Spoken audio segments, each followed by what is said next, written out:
Ooh, God. Yeah, y'all come on in. Y'all a chance to catch up. Greeting, Gracie. Greeting. Give everybody a chance to catch up. Get everything up and running smooth. Smoothly is the opportune word. I always wonder, like, what's the delay like between the time when I say something and the time you all hear it? It's interesting because I have several screens and I'm looking at my live on GCPR feed, and it's always behind. It's always behind. Rain. Oh, decided to show up after her. I've been celebrating Jody Aries not running, so I guess you know, taking a break from the celebration. Celebration, celebration break. I would say about 3 seconds. Oh no, it's more than that. It's more than that. Because, like I say, I was looking over at the screen for the broadcast on GCPR, and I was like, still looking over there.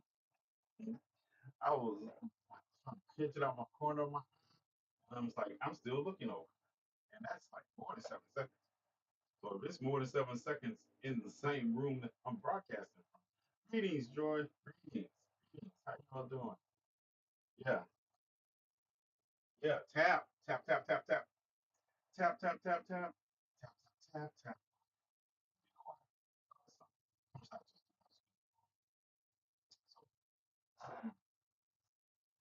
What's up, Raven? Raven, you know y'all gonna see something tonight. I can tell you, Raven loves me. Raven loves me. Raven loves me. It is like never just. I'm loved. I'm loved. So let's gonna get the intro away so we can get it. It's a small, small screen.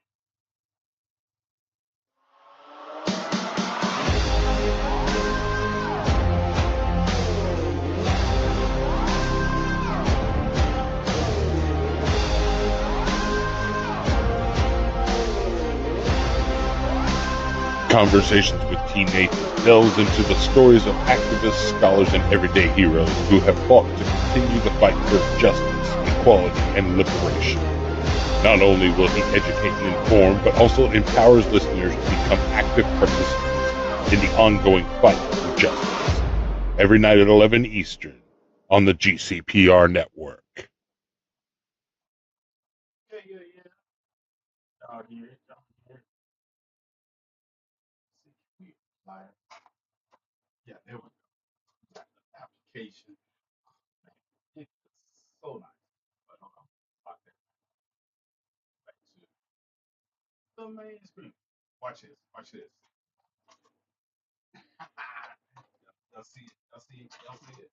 Y'all see it. We follow around like it's a 1984 novel. We got it.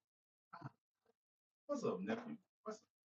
The Zoom follow. Yes, the Zoom follow. Because y'all know I have a habit of doing something like this. Be all out of frame. But yeah, hit the Zoom follow today. I was like, yeah, yeah. Follow me like I'm in a grocery store. I'm in a department store in Tennessee somewhere.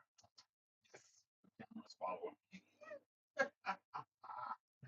Ah, yes, I know. Yeah. But how y'all doing today? How many of y'all had the misfortune? I listened to all 3 hours of Robert F. Kennedy Jr. on, on, on the Hill today, being grilled by senators, some of the very ones that confirmed him by drilling him. And while they've made for hmm, hmm, hmm, educational, educational entertainment, and I use both of those words sparingly because it wasn't educational in the information they were sharing. It was educational in how stupid our government is. Yeah, I'm going with educational entertainment and how stupid our government is and running it and how How many Kennedys have already been? I digress. I digress. So I think I'm being insensitive if I say ask that question. But just saying, I think the wrong two were gone too quick. They were gone by the time they of junior. I digress. I digress. I cannot voice. I understand that, but and I'm not. Yes, I'm with you because I understand people say it's like, but that doesn't. If that was the case, then we just not listen to any politicians because I can't stand any voices. But somebody has to witness it. I guess I have to be the one. Because I hate quoting people for what they didn't say. I'm sure. So I was watching, listening. I was listening to. I had it in my ear. I was listening to 3 hours of my life. So I envy you. Um, and I listened to the complete thing. Uh, it was one moment after the other of just wishing that John Wilkes Booth was still alive. Just wishing that John Wilkes Booth was still alive. Sirhan, just 24 hours. Just 24 hours. That big army, all this ball, really did. I'm just saying. A lot of people don't understand those, so I think I might get by TikTok censors. But yeah, I was listening to this man who said that black people and black people don't have the same immune system as white people who don't need the same vaccine schedule. And I was listening to his confrontationalness today. But you know what question I was left with after all of this? Anybody knows the question I left with after listening to 3 hours of this exercise in futility? Ah, oh my God. Oh my God, I was just talking about that yesterday. I'm scared. What? Not you, man. I know what you're talking about. But just the gym. Did I say something wrong? Yeah, I told you, I had 40 years of better black men that need to try to fight oppression. I didn't listen to him or killed him, so this is what you get now. This is what you get now. So I made no apologies. I'm laughing, but I'm dead serious. Um, anybody want to give a try? One question that I have after listening to about 3 hours. Um, evade, deflect, and strong. Yeah. My question was why? What is wrong with him? No. Why? What was the point? I listened today. Number one, you all already confirmed him, and that's why the Republican senators that were getting all this shit, I was like, you all could have avoided this. You all confirmed him. What was the purpose of today's hearing? What was the purpose? That's what I left that look. It was the confrontation was entertainingness, but what was the purpose? It's not like it was an inquest. It wasn't like they were going to be able to undo anything he has done. And I'm telling you, for all of the bluster that they went after him, I might not like him. I'm gonna say this: he gave as good as he got. He could just kill me with one question. When the Republicans were asking questions, he could have. I wish he would have said, "Did you?" Next question. I, if he would have said that, I would have been like, "Damn." But all of this, everything they were warned that he would do, and he lied about. He is doing. He is doing. What's up, Petra? I don't. I'm tired of distraction. I'm tired of everything. Everybody calling every goddamn thing that happens a distraction. This, the impact is still there. I don't even know what you all mean when y'all say distractions anymore because they have no relevance. Nothing is a distraction that you actually are talking about that happens during this administration. It's not a distraction. It is still has consequences. So that's what I, Like I don't know, like most people don't like it when I tell them this. The issue, the things that Donald Trump was doing around the Epstein files are not the distraction. The Epstein files are the distraction. And this is coming from somebody who cares about victims. But I mean, what do you all mean when you say distraction? Because I, there are more people like me that can focus on all these things at the same time. And the people who can't don't matter. Don't matter. It doesn't. They were never going to be able to focus on anything anyway. I can talk about the fact that our government bombs 11 individuals on a ship in international waters, and I consider that important. I consider that just as important. I can talk about the fact that Washington, D.C. finally got around to suing this administration over their placement of the National Guard, but they only did it after a judge in California ruled it unconstitutional. I can, none of these are distractions. So I don't understand. What's up, man? I don't understand it anymore.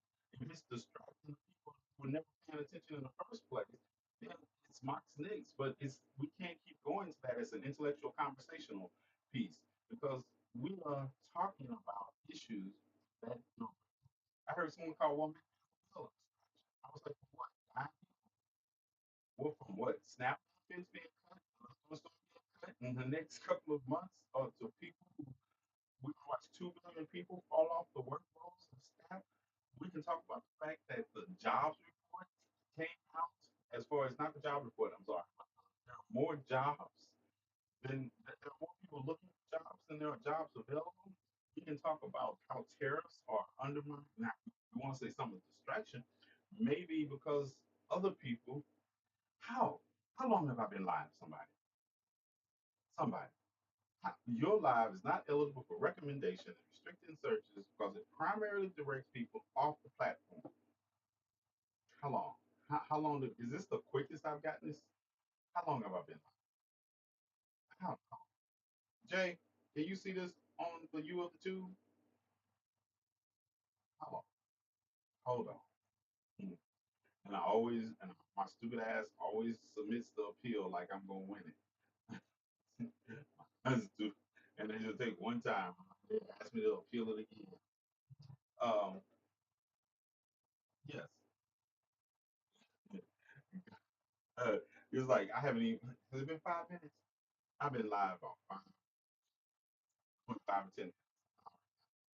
Uh, wow, autocorrect. But this is the thing. So no, the idea that DOJ is looking into ways to ban trans people from owning guns. I'm not distracted from that either. I don't care how many hours I spent watching Robert Kennedy at a useless at a. I'm just trying to figure out what was their motivation. What was their motivation to call him in here? Because they can't. They have no teeth. He's already appointed. That's my thing. It wasn't that it wasn't entertaining this. Because like I said, watching them get beat up. Because I know a lot of people left thinking Bobby got beat up, and Bobby don't care. You could have. Did you not see his demeanor doing this? He was sitting like me. He was like, "You finished? Oh, you take money from Big Pharma. You, you don't know what you're talking about."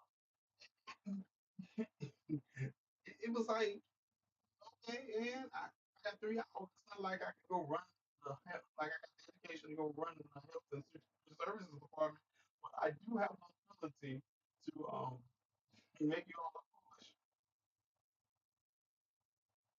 Looking for shit to do. Listen, it's like he's the director of human health and human services, but since he don't know what he's doing, he can always show up with these 3 hour extravaganzas that literally cost about $1 million for 3 hours just for public attention money.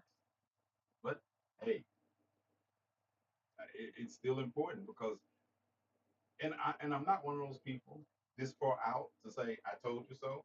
I'm acknowledging that your hypocrisy is showing and you could have stopped it, but I still have to deal with it because of the fact that I don't know, I have crumb snatchers. Um, vaccine mandates mean something to me. I know, so I don't know when I consider someone distracting. I consider I don't have to pay attention to, but I have to pay attention to everything this government does. And for those of you all who don't know, October 18th, we will be having another No Kings surprised my appeal was not approved. We would have another New Kings rally for those who can or those who want to support it. Please feel free. But it's nothing. Nothing is a distraction. I'm gonna tell you with the Epstein files, I think the Democrats are fumbling because they're using it as a political weapon instead of trying to say what do the victims want and need. Y'all didn't care for 20 years what they wanted and needed. Now you make me want to make me think you care. You don't. You don't. It's not going to be a. I hate to break it to all of y'all who thinking it's going to lead to Donald Trump being run out of office. It's not. It's not. The most important thing for me in the Epstein files is that number one, I can't trust anything that are in them after all this time. People acting like, oh, they've just been remained in pristine condition. I really think you all are foolish. I don't think it's a hoax by any stretch of the imagination, but I think one of the only thing, I don't know if this is good or bad. I'm hoping it's good for them.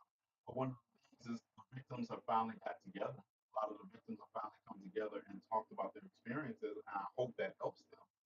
And I, you know, even more so than them talk about who did, as long as they heal from it, that's more important to me. Because at the end of the day, we're just going to victimize them. I'm going to watch them get victimized if they ever name people. And then people have the nerve to be bent out of shape. They could get together. They could. Why haven't they put out a list already? Why haven't? Because like they were in an Epstein victim fan club somewhere all together, all these years, talking about their trauma and talking about how they should put a list out. Are you all stupid? I actually looking at this, and I really think people are collectively stupid. It's like you have had kids politically to do all anything you want to do with the Epstein files. Y'all didn't. Y'all didn't. And people like me, Patrick, we talked about the Epstein. I talked about the Epstein case in 2019. I talked about that there was no movement on it then. Talked about how he got a sweetheart deal. All that. I've been talking about that. Nobody acted interested. Now, when it's like a reflection, uh, when there's a possible connection or reflection, now all of a sudden people want to say, but you still don't care about the victims. Still don't care about the victims. I want what the victims want. If the victims want it released, then release it. If the victims want to live their life and not everybody knocking on their door and asking them stupid ass questions about how they feel, I want that too. At the end of the day, you're not going to beat Donald Trump. If that's your motivation, it's not going to work. Eugene Carroll, anybody? Eugene Carroll? No, no. Y'all didn't win with that. Y'all didn't stop him from becoming president with that. Did you stop him from becoming president when who was on Access Hollywood and literally said you can do whatever you want to him? You can grab him by the pussy. Did that stop him? No, not at all. And at the end of the day, this live is probably going to get banned just for what I said. Watch. We'll see. I probably have to write an appeal. But at the end of the day, if the idea that he bought the Miss Teen USA pageant and then walked around backstage with teenage girls in various stages of undressedness didn't stop him, and he acknowledged that he bought it and he did that, what? How many of y'all didn't know Donald Trump was Epstein's best friend for 15 years and during the height of his monster? I don't know. How do y'all know? You all do know that Epstein died during whose administration? Just saying. Whose administration? So it's unrealistic to have any expectations. And this is what. And if stupid ass people like the Democratic Party understood that, they would show you who they are because they would drop this idea in a hot potato. They would drop it in a hot. Once they figure out that none of this is going to have any blowback on Donald Trump, because you thought, listen, listen, I thought the Teflon Don, who was a mob boss from the 80s, right? Teflon Don is Donald Trump. And I know people don't like it. They don't like it because I dashed water on their hopes and dreams with reality. That's the reality of the situation. I care about the victims. That's it. I don't think the Democrats are going to do anything significant with this because they are too wrapped up in the politics of it instead of one of the few chances when they could be humane and make some points. Oh, they're too stupid to do that. Why wasn't they out there on the steps of the Capitol with those survivors and telling them that they would listen to them? These women are standing out. Every time I've seen one of these women on a news program, they have broke down and cried. Every time I have seen, they have broke down and cried. And then you have, I, I hate to say this, but the only people I see commiserating with women victims are women in Congress. Yeah, no, they're not. They're trying to pass laws to get this and that or this, but can you imagine? Number one, stop intellectually masturbating your constituents into believing you've read 33,000 pages of the Epstein files that they just released. And now Trump is flipping the script and meeting the victims in the White House. Listen, listen. And the thing about that, Petra, is he's meeting with the victims after calling this a hoax, and they're still willing to meet with him. Like I told you, Democrats are no match for Republicans in political strategy because they don't listen to people like you. They don't listen to us. They don't. Donald Trump, his team, even though y'all might think Donald Trump is an idiot, and he is an idiot, but he has surrounded. Steve Miller is not an idiot. Steve Bannon, not an Uncle Rudolph, is not an idiot. Moral compasses point in some weird direction, but intelligence, and that is part of the problem why we can't beat them. Because I have too many people dismissive in a way. It's like, yeah, they don't care about the history. That doesn't make them an idiot. They just don't. They know the history. That's the part you're missing. They know the history. Do you understand that when I look at what Donald Trump is targeting in the Smithsonian, this is targeted. It's not blanket. This is just like I want to review everything the Smithsonian do. He wants to end. He wants to review the Smithsonian in one area where white supremacy is made to look bad. And I wanted to ask people, a lot of people talking about this situation with museums and all that. When was the last time you've been to a museum? I want to ask, have you listened to these hillbillies talking about, yeah, go out to the, when was the last time you've been to a museum? I could pull up the last time I've been. As a matter of fact, I show pictures of it. I, when was the last time you've been? What exactly is he talking about? The, there's a there's a exhibit about Benjamin Franklin in the Smithsonian. One of the things about this exhibit is it acknowledged that Benjamin Franklin owned slaves in the reading of it. And the way it's read is that look, Benjamin Franklin was freed up from his mediocre menial tasks because he owned slaves. So that freed him up to go out here and fly a kite in a storm. It freed him up to make hundreds of patents. Some of them he stole from his slaves. It freed him up to do that. That's what it said. Did you notice last week? But you notice something here that none of these things are being said that they're lies. You do understand that, right? None of the things that the Donald Trump is talking about in that executive order is about addressing lies that the Smithsonian Institute chain is telling. The Smithsonian also governs the African American History Museum in DC, which I've been to also. I hate the name. I think if you followed me on that trip, you understood. I said that then. I said I've always hated the name of this museum, but I still go. Listen, the name is not the most important part. It's the important part. But I digress. I don't feel like arguing about that. But at the end of the day, this is not about truth telling.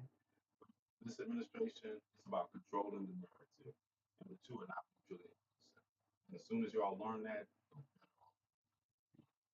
um, so that's where we are.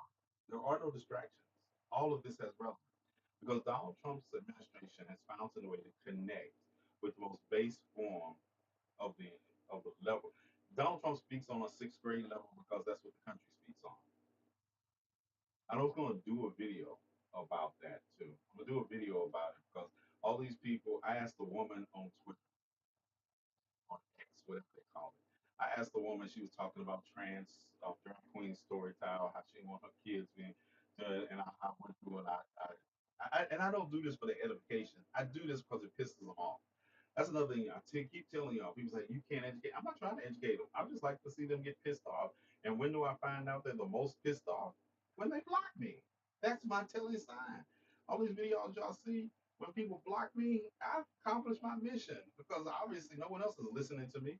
But the idea that she was talking about this, and I asked, I put some stats in. I said, did you understand that people who identify trans or have a higher IQ, background IQ, than most the average American? I said, marginalized groups have a higher marginalized IQ. That's why I keep calling white men mediocre. And I said, this is the part that got me blocked. I say, in spite of all that, when was the last time you went to a library and read to children? When was the last time you went to a library and read to children? If you are that upset about it, when was the last time you volunteered your time, went to a library, and read to children? I don't even know if her page exists anymore. I got blocked so fast because it's the reality of it. And we sit here and I'm watching for all your favorite creators. I'm watching all your favorite creators, and I'm waiting for the one to talk about the fact that the Department of Justice is looking for a way to ban transgender individuals from owning guns. I'm waiting for it. I have not seen it. Do you understand? They're they're targeting a group of people that is not the majority. So my video is about, hey, excuse me, okay, is that if you're saying, listen what they're saying. They say they can ban people from having guns. When y'all gonna ban mediocre white men from owning guns? When's that gonna happen? Because most of the school shootings, mass shootings, involve mediocre white, and is and don't take this the wrong way. But when y'all watch that video of the shooter in Minnesota, what did they sound like? When you all watched that video, well, listen to it because you didn't get to see it. What did they sound like?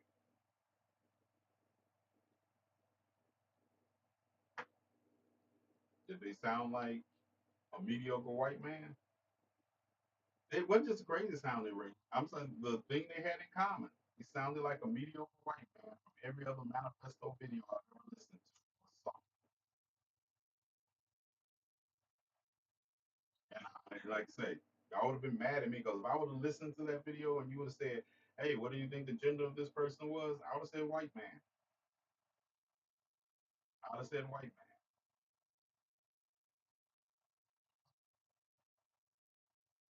Even if you want to, it's the reality of it. They spewed the same kind of hate that I've heard over and over, read in manifestos that mass shooter has left. All of it sounded like a mediocre white man. So, but this is what I talk about when people are quiet in the face of certain things that happen. Like I say, they still out here having whole ass think pieces and panel discussion on things, and I be looking at them. I'm like, I thought this was settled. And I'm telling you why they do it. They do it because that's the only thing that the sixth grade to eighth grade reading level allows them to have. One thing I will never insult you all. I will never come in here and speak to you all, even when I'm mad, upset. I don't come here and speak to you all like your all's comprehension level is on the sixth or the eighth grade. I don't ever. It's like I like the part where this guy was talking about. He was talking to women, but I think it applies to anybody. Don't take yourself off the top shelf because they can't reach you. I'm never taking myself off the top shelf. I'm never toning down my intellect because somebody as old as me doesn't have capacity to follow the narrative. Won't be coming much. Pull the muscle. So I got to talk to text for a while. When'd you pull your muscle at that you got to use talk to text for a while? And you better make sure you review that talk to text before you hit send because I have sent the I do talk to text a lot because I'll be busy when people text me. Segue, side segue. Um, question, question. For people who text a lot, do you all get long texts from people and you be like, why don't you just call me and let me ignore you in a phone call because I'm not reading a whole text? There are a few people that I will read a long text from. Few, very few. I'm like reading it, and I'm a reader, but I don't want to read a text. I don't want to read a long text. Tell me what you got to tell me in 5 sentences or less, or call me. I don't call people. Like I'm saying, don't send me no long text. If it's longer than 5 sentences, you need to be calling me because it's waste. Listen, it is it spends more time reading your text when I'm busy than it does talking to you and continuing to doing what I'm doing at the same time. So I don't read your text. Just gonna tell you. Only exception is Reese because usually um, Reese Reese just Reese. I, she knows why. That's probably the only exception to long text. And then I have to break them up in sections. I can't multitask on the phone. I can. If it's longer than 5 sentences, then we need to be talking about it. That's all I'm saying. Or not talking about it. Or not talking about it. Because I be like, most people don't understand how redundant they are in text. Most people, I be looking at their text and I be like, this could have been. It's like I feel like that way about Zoom calls. I don't mind long emails. I'll take them when I get to them. I really just like texting conversations. Right. Exactly, Grace. That's why when Grace, we have something, I hop on the phone, we hop on three-way, we talk about what we have to talk about because it's not a text conversation. I'm just sitting there, text. Like, no, it's not. Or you type on text to someone and they respond. I do that. That's me. I'm telling you that I'm the person. Like Petra just text me something right now. She just sent. Oh yeah, you just saw the response I made to the video that you sent me. Yeah, yeah. And you're right. Petra just saw the response I sent her. I just hmm. I prefer. I don't prefer either. Actually, say unless it's a.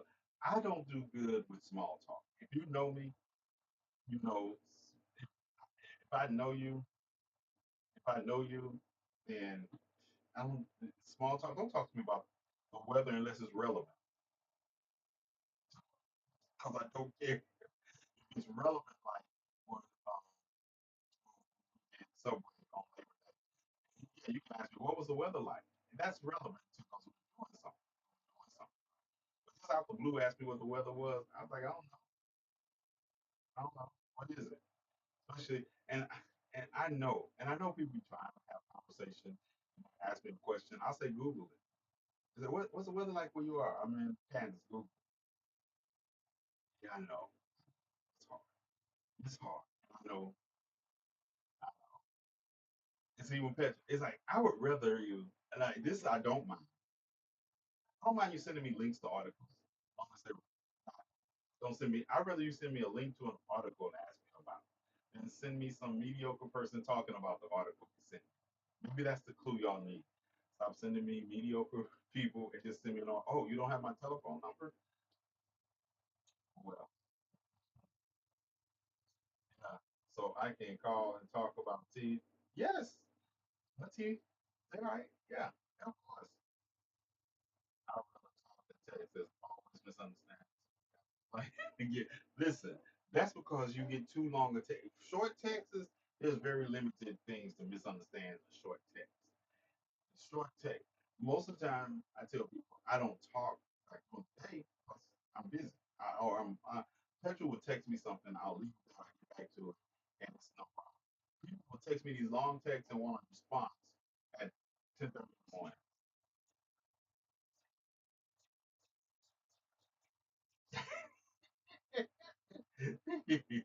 It's a clear night. Do you want a fucking cookie?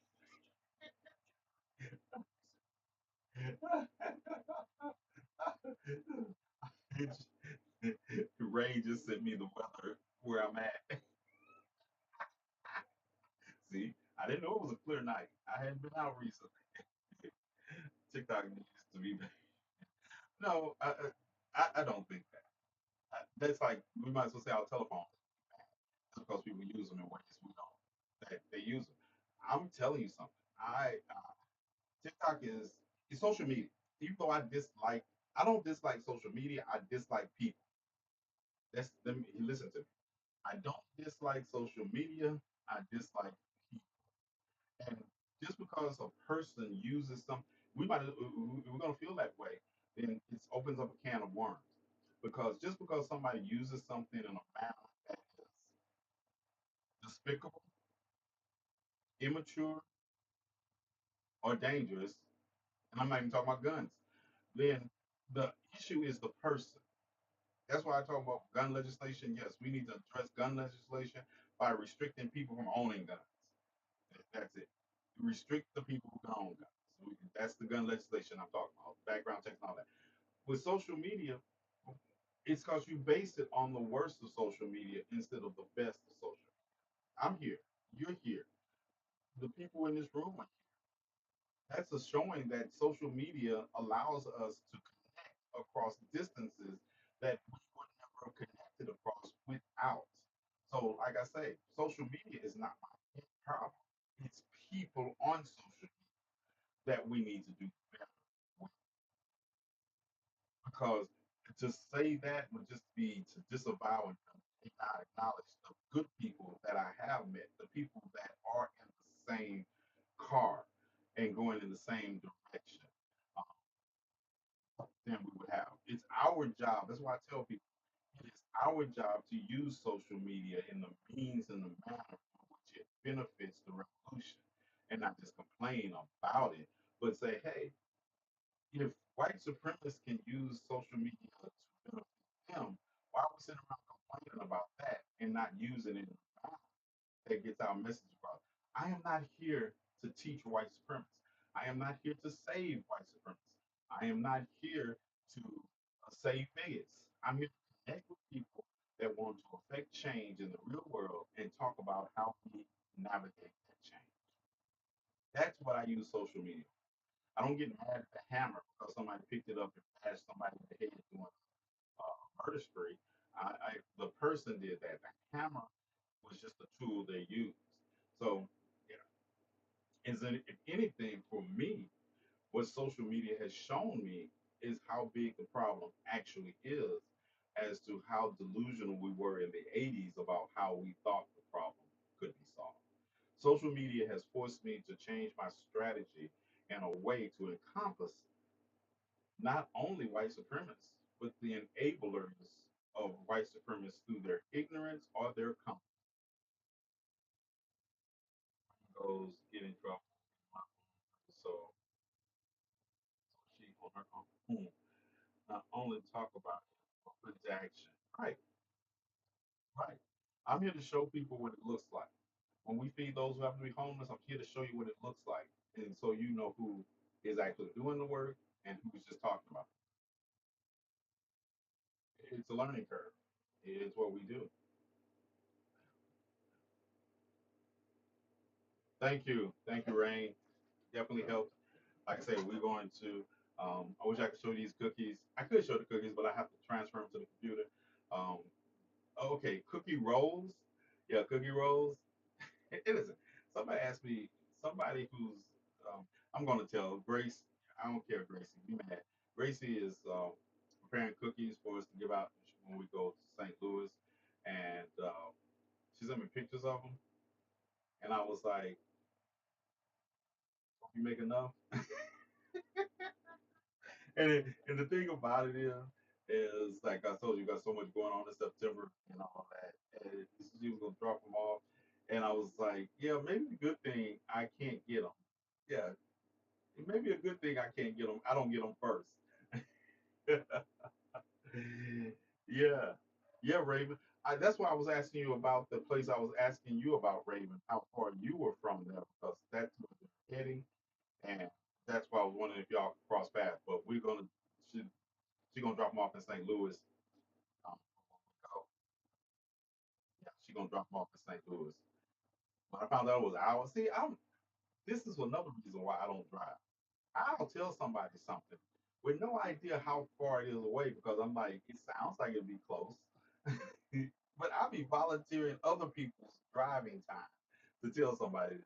And it's like, oh yeah, I say, yeah, I think I can do that.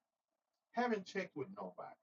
Don't know it's 150 miles from me or not. I'm gonna I'm gonna go. So I have to stop. Every time I make cookie, he eats at least a dozen. Well, there it is. There it is. So I'll just put my business on the street. Raven, Raven is right. Raven, Raven cookies. They know. They know. They have to make extra cookies because TNathan has to sample every. Or I'm gonna tell you what cookies I won't eat. I won't eat cookies. I don't like raisins in my cookies. I don't really like fruit in my cookies. No kind of fruit. But anything else is open season. I don't want no raisins or none of that in my cookies. I don't want none of that. So those, if you want me to eat, not eat cookies, put fruit in them. I won't eat them. I'm making tea and raisins on cookies. Yes, just make sure you make enough. Right. Listen, Ravens, Ravens, Raven know. When we get together for Friendsgiving. We get together. They come down. Guys come down. Other people come down. Meet up at the house. We always eating. Listen, listen, listen. It is not. And let me. I don't know if you don't have. I told you. I really have a small circle of people that I consider family. We're not friends. We're family. The loyalty, the understanding. We're not going to be the type to fall out over anything small because we don't care. We don't care no. We don't care no. We're not that insecure where we fall out over anything small. And so we get together, and it's always food involved. Wherever we're going to sit down in a restaurant, it's not about the eating of the food; it's the breaking bread. The That's what family. That family image of sitting down at a table together, just having a good time, especially if it's out in public, because then we're talking about everybody who's looking at us and trying to figure it out. You remember when we were in what part of Alabama were we in when we stopped at the Mexican restaurant, Raven? And people were looking at us, and that's the wrong thing to do with me because I'm just gonna act a fool, the little the little white girl, and she was like acting like she had the right of way. I was like, you do see me, don't you? Looking down on you. I really don't know how I lost 200 pounds. All our get togethers is right. We were, oh man, I forgot the name of the city. We were passing through Alabama. It's a university there. It's a university. Um, what is it? But anyway, we stopped there to eat. And yeah, and they were just looking at us. I was like, yeah, wrong thing to do because I'm going to show out on it. And I was like, and of course it's Alabama. And I was asking, where are the black people? This is Alabama. Where are the black people at? We went to the restaurant and our server was Hispanic. I don't know what Hispanic, but everybody else in there was white. And I thought that was funny. And it was he, his wife, Roland, and the people just trying to figure out who is with who. I know they trying to figure it out. I was like, yeah, we all polyamory. Yeah. See, Tuscaloosa. That's where it was. Tuscaloosa. It was in Tuscaloosa. I because I'm telling you, I live my life like that. I live my life trying to be the person that makes these people upset enough to get beat up. That's my thing. I do. I don't try to. I told you I have no friends that are MAGA supporters. I have no friends that are intolerant or any of the communities I stand in. I don't have those kind of friends. I don't have the the biological family members that have shown that they are not they're in that category. I cut off. It's not even. This is why I tell you. I never asked anybody to do things that I would do. I mean, I have some people. My bestie cut off their father. You understand? So this is the standard. If you say, "Well, I got," you just got to overlook her. You're right. I'm going to overlook her and you. I'm going to overlook your racist aunt and you. It's not a problem with me because I have too many people in my life have proven who they are. Sorry. What's up, Amy? What's up? So I'm gonna share this with you. All right. This is what you all have to look forward to coming up, right? Because these are the kind of things we're going to be getting into. Um, dun, dun, dun. Think there's any gradual coming together. There may be a gradual coming together at the top. A few hand-picked upper-crust bourgeois Negroes are coming together with the so-called liberal element in the white community. But at the mass level, I don't think there's any real, honest, sincere coming together. If there's anything, there's a widening of the gap. The state of living was unbearable, from public lynching to the lack of human rights. The African American community were growing restless under their inhumane treatment. In 1962, Cassius was contacted by Sam Saxon, a member of the Nation of Islam. The two went to watch Elijah Muhammad speak for the first time at a rally in Detroit, Michigan. Just prior to the rally, Sam took Cassius to be introduced to Malcolm X, the minister of New York City's Mosque Number 7. One of the signs that manifests the wrath of God today against America and against the white world, period, is the upset in nature. Everything that America tries to do today, wherein once you were successful in all of your efforts, all of your endeavors were successful. Anything that Uncle Sam put his hand on turned to gold. Everyone bowed to Uncle Sam. Everyone respected Uncle Sam. But not because I say so, but for facts. Today, the shoe is on the other foot. The whole world is turning its back on Uncle Sam. The whole world is looking down on Uncle Sam. The whole world looks at Uncle Sam with contempt and with increasing hatred. Why? Because Uncle Sam is the earth's leading hypocrite. The number one hypocrite on this earth is Uncle Sam. Malcolm X was a giant in both his presence and vocal power. The rise of civil rights activists was needed to merge the racial gap within politics, much as what Cassius was aiming to achieve in sport. The black neighborhoods formed self-feeding spirals which refrained from outside interaction. However, protests would disturb the United States, causing economic dislocations and rendering the black communities impoverished and geographically isolated. This was known as the Dark Ghetto, invisible walls which were built by the white powers, subjugating those who remained trapped within. Malcolm X's international exposure rose after demonstrating himself as a prominent member of the Islamic religion. Self-taught in prison, Malcolm underwent a tumultuous childhood.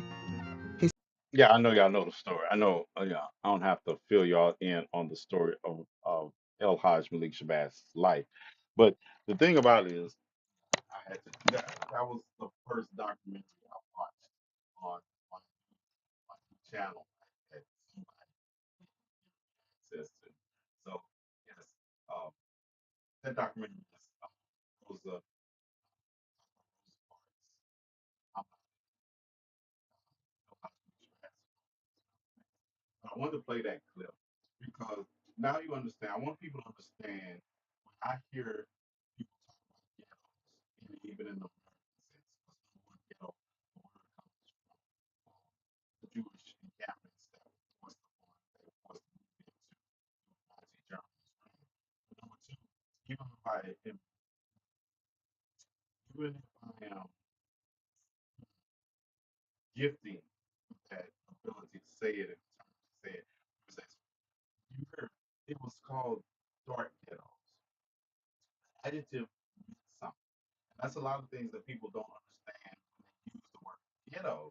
That if you're talking about American ghettos, you're referring to dark ghettos, not just ghetto. Just ghetto is what comes out of Europe under Nazi oppression, and dark ghettos are what and they were called dark because the people in them were dark, and you hear it, they were created by the oppressor. So when somebody is talking about something that's ghetto and a minor and they're trying to be sarcastic or think they're onto something, they're talking. When white people use it, they're talking about the system that created the walls around black encampments. Those are called concentration camps. So when people that don't know better use them in that manner, I try to remind them, you're talking about concentration camps, and the things that people did to get out of the ghetto wasn't a bad thing, but you're never looking at the system that created the ghetto. So yes, I do consider it insulting. Yes, this is on the. We're gonna watch that. We're gonna watch the whole thing. I'm just giving you all a taste of what's to come. We're gonna watch that. We're going to, yeah, Ali, Rosa, and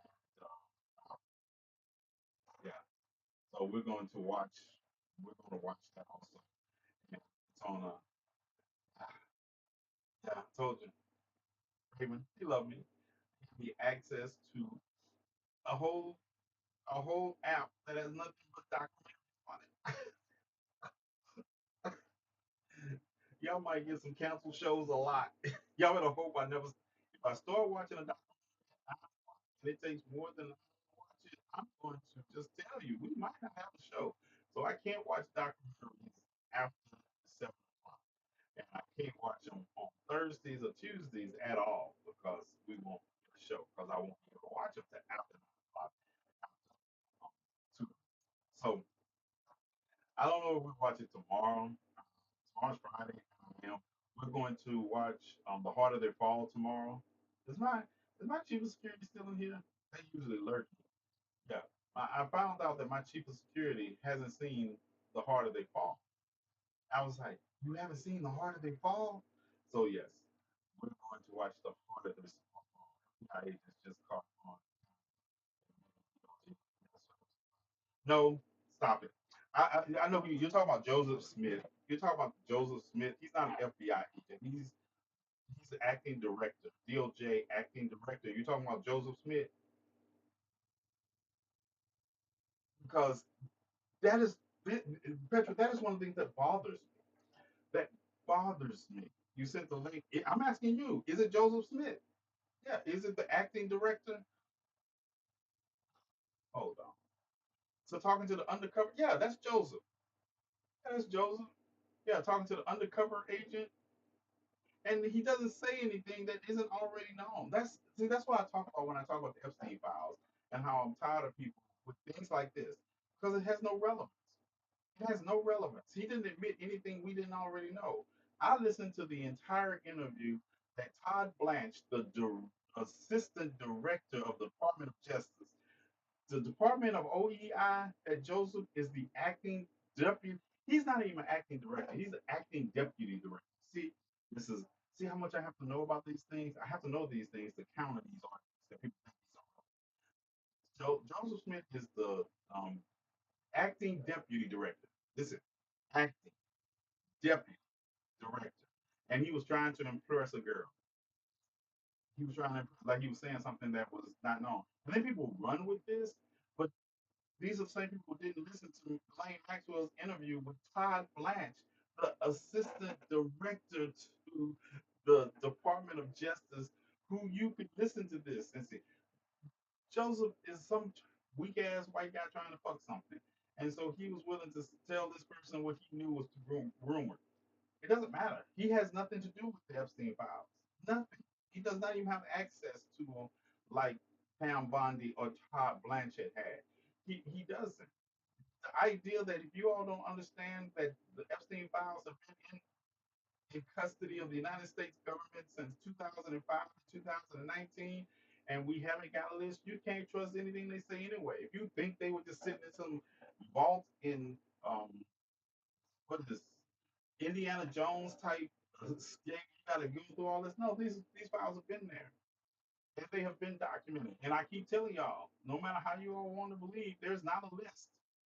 What happens is I want to see the victims. I keep telling y'all, I don't really care about John Smith. John Smith is not saying anything that is relevant. Nothing. If you all are just surprised that the FBI manipulated files, you all are part of the problem. Y'all part of the problem. At the end of the day, this is nothing that wasn't known. I listened to his whole. Unfortunately, I listened to that whole undercover thing. I listened to more than he was showing because it's longer than that. I listened to the whole thing, and it was like 20 minutes of my life I can never get back again. Because at the end of the day, people are looking for it to say they validated because people are still not fucking listening to me. At the end of the day, Democrats have dropped the ball and fumbled. You all are not focusing on the victim. And at the end of the day, I want the victims to tell me who was responsible. They know. And I do appreciate the fact that the victims are not doing what other people want them to do. They say they'll get around to it in their own time. I respect that. I respect that. Because at the end of the day, if you all are not willing to do what I'll say we should do to them, then you all are not talking about anything. You're not talking about anything. If you can provide, and I'm gonna tell you, I said this. I said, what would a father fight for the most of a patriarch? What would a patriarchal father fight for the most to hide or to protect? And I said that a lot of people are chasing the rich fathers when you need to be understanding that they're probably protecting their sons. I look for people in Epstein's age range and younger that were part of this cabal, if you want to call it something, because um, we just have to acknowledge that our government suppressed the Epstein files for both parties. So I don't find anything significant about either party now going after the other party over the Epstein files. I just want to know who was responsible, and then I'm gonna show you how serious either party is about the Epstein files. Good night, GCPR. Thank you. Mhm. Hold on. Good night, GCPR. See you all Friday tomorrow. Tomorrow's Friday, right? I am right. Yeah. See y'all tomorrow. Reese, DJ, thanks you. I'll catch you. Same Wakanda time. Same Wakanda station, same Black Panther time tomorrow. GC. I'll close it so DJ can get. DJ doesn't have to text me and be like, you still? You just said you were signing off, but you're still logged in." I was like, "Oh, he did text you." I am a little different. I'm gonna tell you, Petra. Let's go back to 2018. What was the difference then? They're very little. And I'm telling you, this is another thing I noticed. As quiet as it's kept, what powerful Democrat, I'm not going to say any names, the Obamas, I'm not saying any names, the Clintons, I'm not saying any names, Nancy Pelosi, I'm not saying any names, but how are they lending their political capital to this situation? How are they lending their political capital to this situation? I'm telling you, and not Michelle, because at the end of the day, Michelle is actually the realest one. Um, if you listen to her podcast, she's the realest one, but she's not an elected official. Never has been. Let's not act like that's the thing. But how many of these powerful elected officials are lending their political acumen to the victims in this situation? I tell you, when I looked at the victims come out in front of the Capitol after talking with congressmen at that news conference, I was telling their truths. I was like, Democrats, I said it before Donald Trump invited them to the White House. I said, Democrats are missed an opportunity to miss an opportunity to stand with the victim. Donald Trump didn't. They're not. They're going to be invited to the White House. And the thing about it is, regardless of how they feel about Donald Trump, what happened to them is so traumatic, they'll take any opportunity to address it. And that's what the Democrats have done. Silence speaks volumes, and the strategy speaks volumes. Democrats should have should have been. You've got this. You got Nancy Mace. You got Lori, not Lori. You got Bad Bill Butch Body, Marjorie Taylor Greene, and you got Bobby.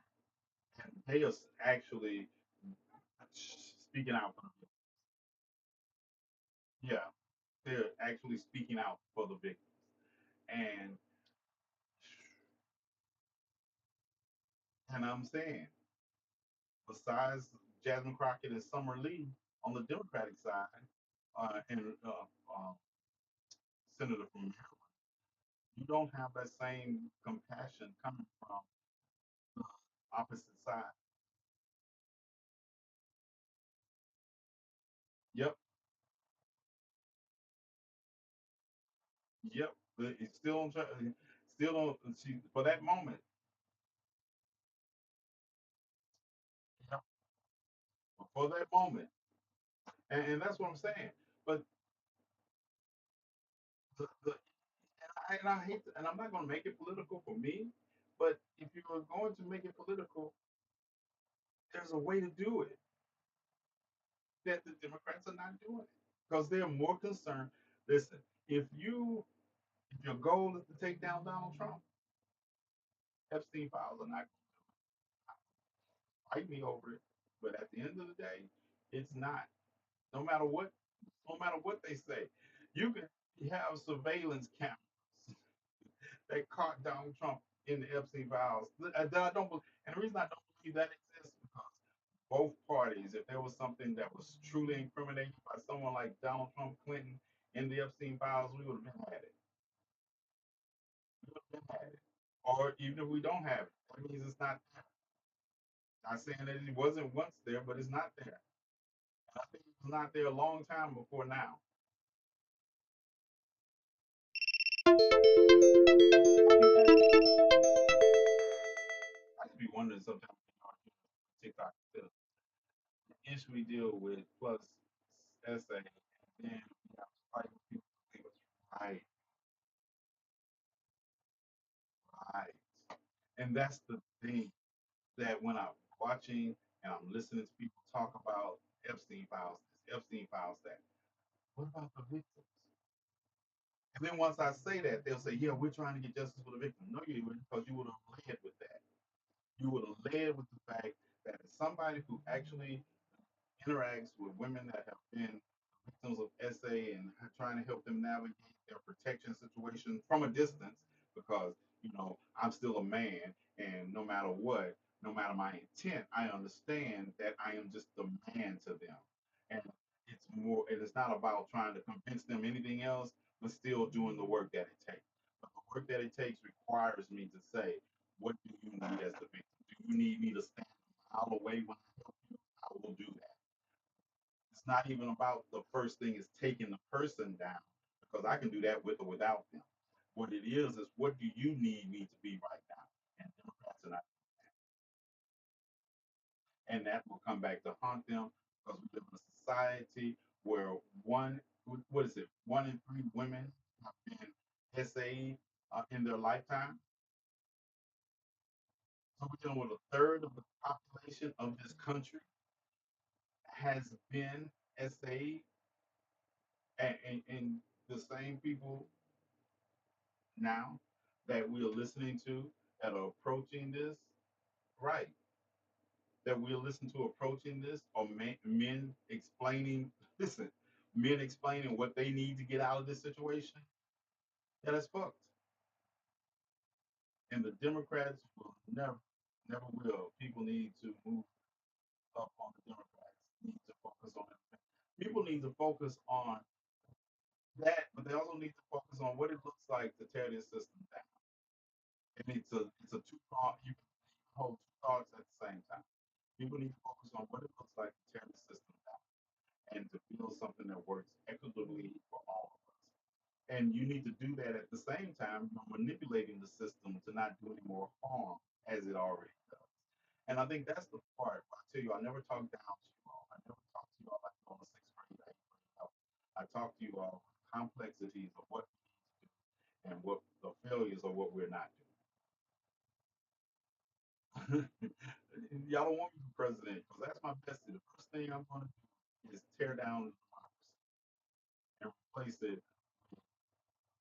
I'm gonna go back to the Egyptian system of having a leader and 12. I've already got most of it figured out because it doesn't work.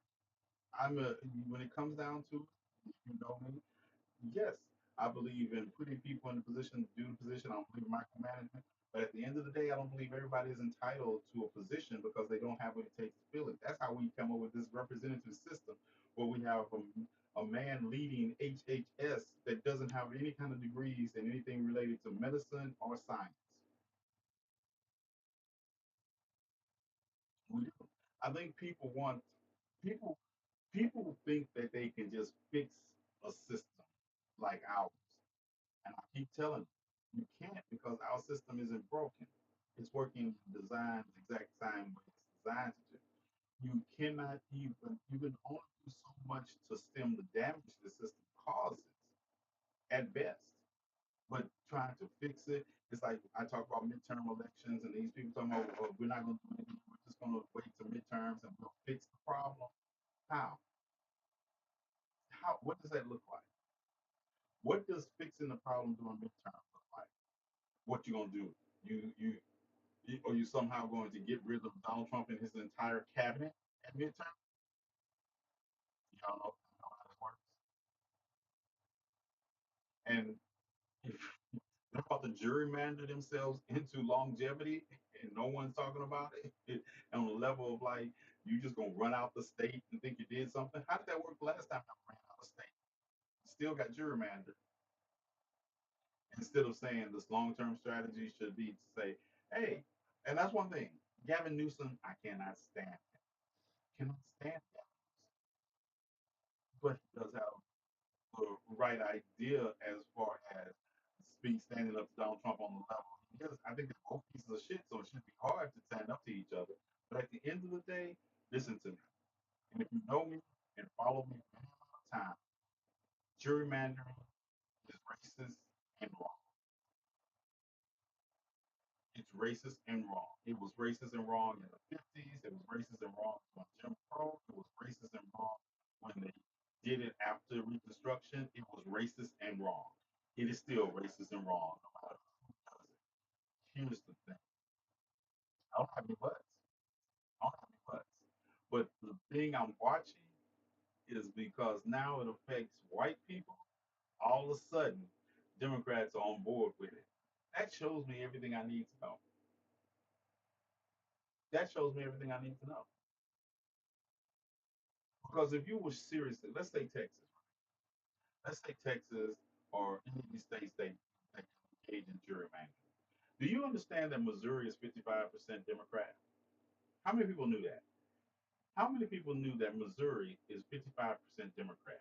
How many of y'all know that Mississippi has the largest black voting bloc in the country per capita? Y'all know that? But neither of those states have ever elected a minority or a Democrat to statewide office outside of a few customary things. Mississippi has somehow managed to put nothing but Republicans in to statewide office with the largest voting bloc. Why? Gerrymander. Gerrymander. Missouri. Gerrymander. That's how they did it. So, but it was just disenfranchising black and brown people. Everybody was like, oh, yes, this is wrong. And you know how many times Alabama, Mississippi Louisiana has the Supreme Court over the gerrymander? Anybody? Good point, Amy. Anybody know how many? Okay, that's too broad. Let me narrow it down for you. In the last 10 years, anybody know how many times the Supreme Court has had to step in because of gerrymandering in Louisiana, Alabama, and Mississippi? Over 50 times. I know. I wasn't going to, I should have said anybody but Petra can answer that question. Mississippi, and she lives in Alabama. Over 50 times. Because And you know how many times they stepped in and said, okay, keep doing what you're doing? Mississippi has, every time Mississippi gerrymanders their state, they have to go to the Supreme Court. And the Supreme Court, most of the time, tell them to tweak something. Mississippi goes back and does the same thing. But Mississippi knows, just like the other states in the South know, that even if we gerrymander right before an election, we still get to hold the election, and the results can't be overturned by the Supreme Court, even if they say our gerrymandering was racist. Did y'all know that? Once you have an elected official, and even if they got the election under gerrymandered conditions in the state that can prove to be unconstitutional, that person still is going to be in office for the term of their office. You can't take them out. You can't re-gerrymander, have another election. They can tell you to re-gerrymander before the next election, and then you just gerrymander it the same way again with a slight difference, and to go back inside the Supreme Court, and they tell you it's wrong again, but you've already had another election, and it keeps going. That is gerrymandering's history in the South. We have seen this ever since Reconstruction. And Democrats have screamed it was bad, but they never did put any effort into correcting it like they're doing now. So what changed? What changed?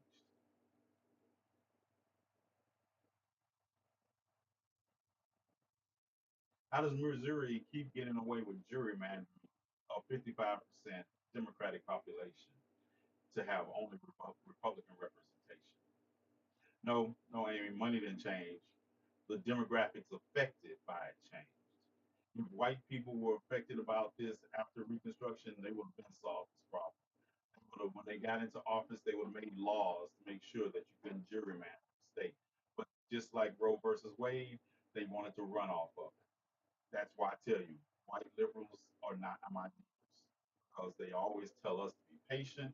But the minute something affects them, they're ready to burn something down.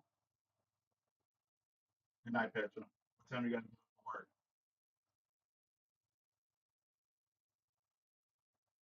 That is the reality. You hate you push back on me. I can give you the history of it. I can give you the receipts of it. If you live in one of the states I'm talking about, you know what I'm saying. Have you logged out of GCPR? Yes, you see Texas. That's what I meant. It's not those dollars. No, I understand you want to put the dollars on there. You want to put the dollars on there, but it's still not. It's about. It's not about their dollars. It's not because if it was about their dollars, they would just join the Republican Party and continue. It's about their power, and power and dollars are not synonymous. Because there are people with power that don't have, or not billionaires. They have the power and they want to maintain their power base. But for like white liberals, it's about their comfort. It's about their comfort on their level. It's about the fact that at the end of the day, if we want to, if I wish racism or the issues that we face in this country were only about money, because that would mean that all we need to do was to redistribute the wealth in a way. But if we redistribute the wealth in the same category, we're still going to have the same power structure. It's not. If it was just about money, rich black people would be in better positions than they are. There's a certain amount of there's a certain amount of bias that is still involved in white liberals. Because white liberals got to the point that James Baldwin was talking directly to them when he was talking about how long must we wait? Because white liberals will always use us to get what they need politically, and then tell us that, yeah, we'll work on what you need later.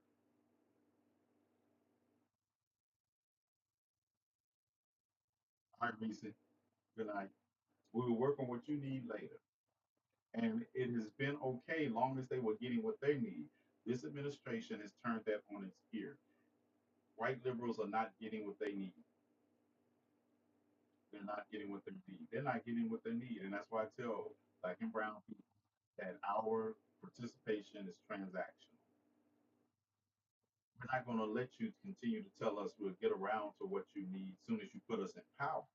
No, you're going to give us what we need before we.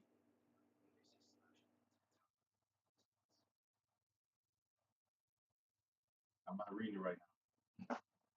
You said long message, and I'm not reading right now. 7 messages. Petra, you just sent. Oh, you sent me 7 photos. Okay. But at the end of the day, no. And that's why I tell you, if you're seriously in this, I keep telling people. People will talk, and people get mad because they come in my comments and they say something like God, and I tell them I don't need your God. That didn't answer the point. But also, I don't need your God for a moral compass.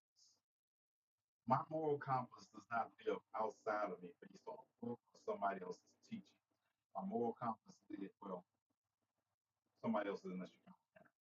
But even then, I strayed, but I had to find my own moral compass to point me in the direction of true right. Not true north, true right. And it doesn't matter.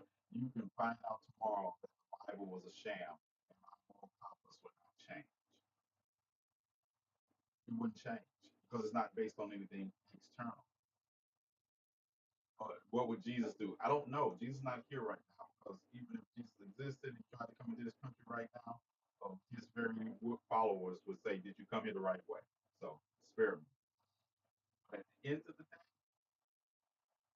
if we don't understand that you can't keep putting us off to get what you want while telling us that what we want isn't as important and expect to have our support.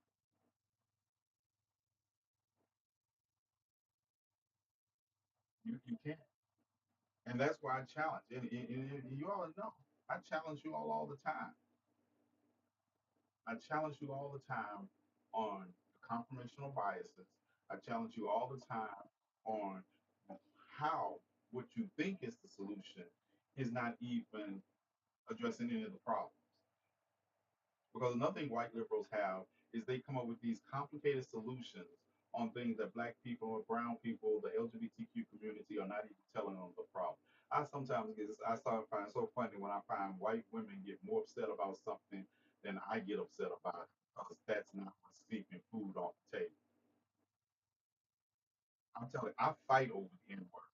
I don't need you to talk about on. I don't need you to come on TikTok telling, I can't believe someone said that. Oh, you must be. I could be looking at them. I wish you put that much energy into redlining. I wish you put that much energy into addressing the system that continues to kill us. Yeah, I can take care of the man at the Cracker Barrel who called me the N-word. I can handle that all on my own. You might handle the bail if you really can handle the bail for me.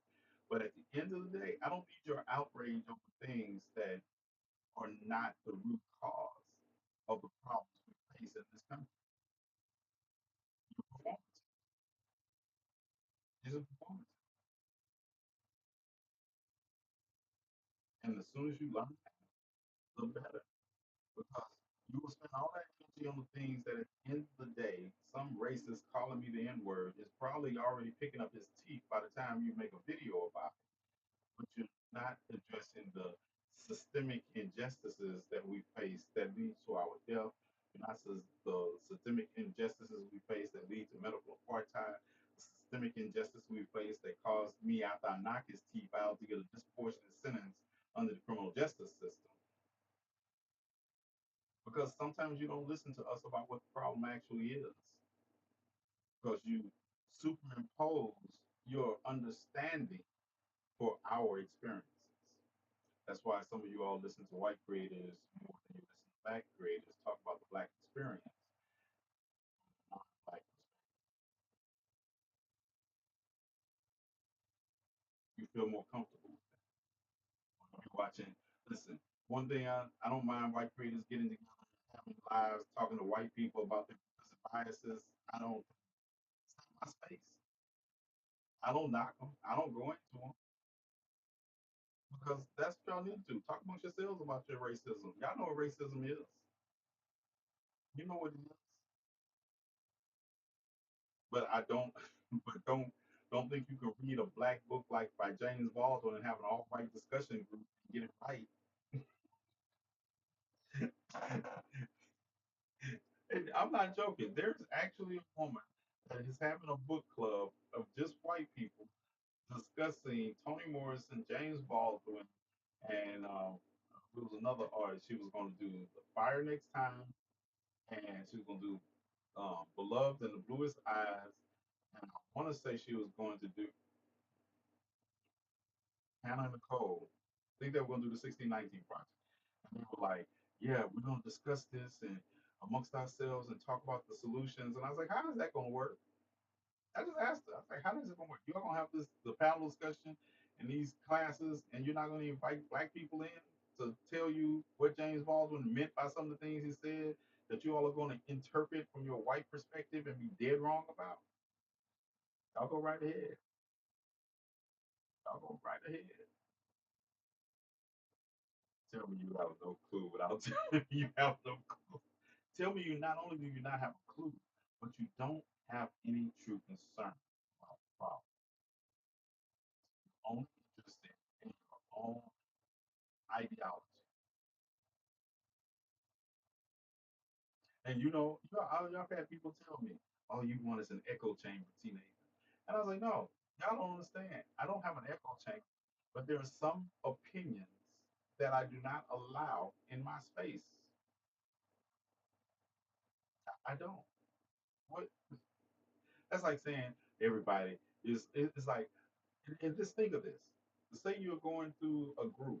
You're in a group as a abused person, woman or female, woman or male, right? And you're in this, and they say we're going to invite some predators in so they can tell us their perspective because we think you need to hear it. If I showed up to that group, everybody needs to duck because I'm shooting all the predators.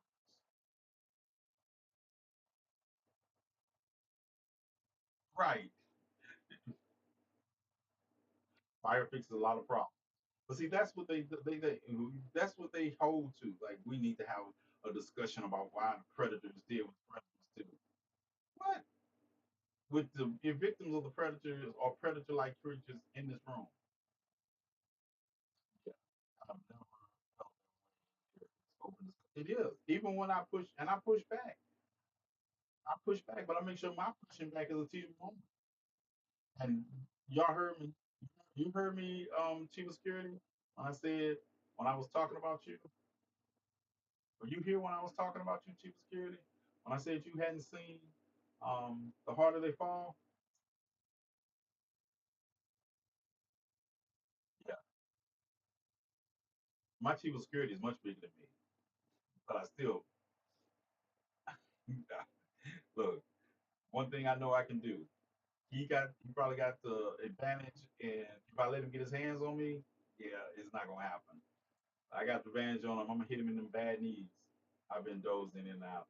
No, we're watching The Harder They Fall tomorrow night. So doze all you want to. You're gonna be up tomorrow night watching The Harder They Fall.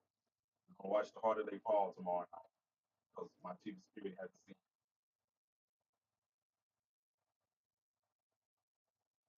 Right. People who are truly interested in solving problems can also admit how to solve. There are plenty of problems that if y'all lucky, I'm gonna tell you, y'all lucky. There are plenty of problems I would solve in different ways if it wasn't for my best explaining certain situations for me from a point of view that I hadn't taken into account that has made me a better person by taking it into account. But yeah, I could have. Y'all know me. There's a lot of problems. Now that doesn't mean that don't get it wrong. I still believe the easiest way to end racism is to end racist, but a lot of the others, it is. And that's why I tell you, my circle is very small because if even Raven, Raven is the same. There are conversations Raven and I have had that have forced me to say, re-examine some things about not that they were wrong, but how to approach them in a more humane manner. But then with Raven, just like my bestie, they're the same way though. They're the same way. We will try it this way, but when we see that it doesn't work, all right, TNathan. And I tell you, a lot of people don't realize that. A lot of things that hold me back are the respect I have for people in my circle that care about me enough to not want to see me in prison. And even then, they will get to the point they know the difference between TNathan is going to do this. So my part is, how do I help him after the fact? They accept that. They accept that. I'll be ready. I'm ready for everything again. Several lifetimes. Yeah, evolving, but the basic, the core. You see, there's core values I have that are not going to change. There are core values I have that are not going to change. I've just worked on methods. I've worked on methods. And while I have an inexhaustible supply of energy to accomplish certain things, everybody doesn't have an inexhaustible supply of financial abilities to get me out of it. So I do take that into account. I do take that. Listen, I have a woman that will do anything it takes to keep me out of trouble. And anything it takes to get me out of trouble once I get in trouble. But that doesn't mean I have the right to just disregard that, what they would have to do.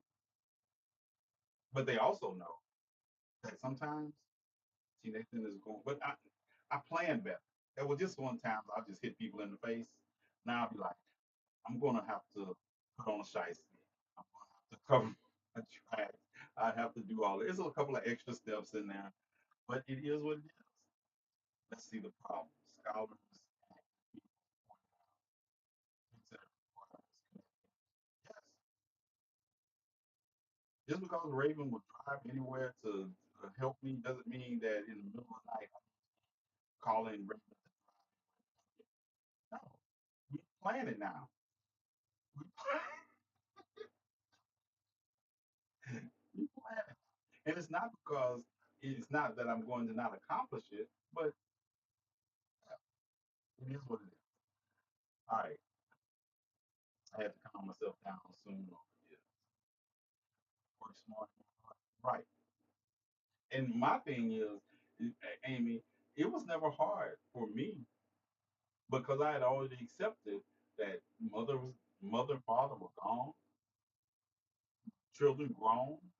So I'm good. I can be out here, here doing, and I still will go back, and I still am out there, but I'm out there with an awareness that I'm not out here alone. And it's kind of, I don't want to be the hypocrite to fight for something, and I because I tell you all, yeah, we have to do this. We're not dying for the cause. Dying for the cause. Yeah, too many of us have died for the cause, and the needle is not. My strategy is about how do we live, survive, and thrive, and still fight the revolution. All right, you all. It's almost midnight. And we're gonna be up late tomorrow. We're gonna be late tomorrow. We're gonna do a show, unless something really amazing happens. I need to talk about the entire show. We're gonna watch movies tomorrow night. I don't know. Have y'all seen Posse? Since we're showing westerns tomorrow night. We're gonna do The Harder They Fall. I don't care if you've seen it. Join us. So my chief of security has not seen it, so we're gonna watch The Harder They Fall tomorrow. Saturday I'll be busy all day. I probably won't be doing anything Saturday. Sunday I'm going to be reading, but I will go live if something happens. But Sunday is my recovery reading day, and yeah. All right. So without further ado, YouTube, we out of here.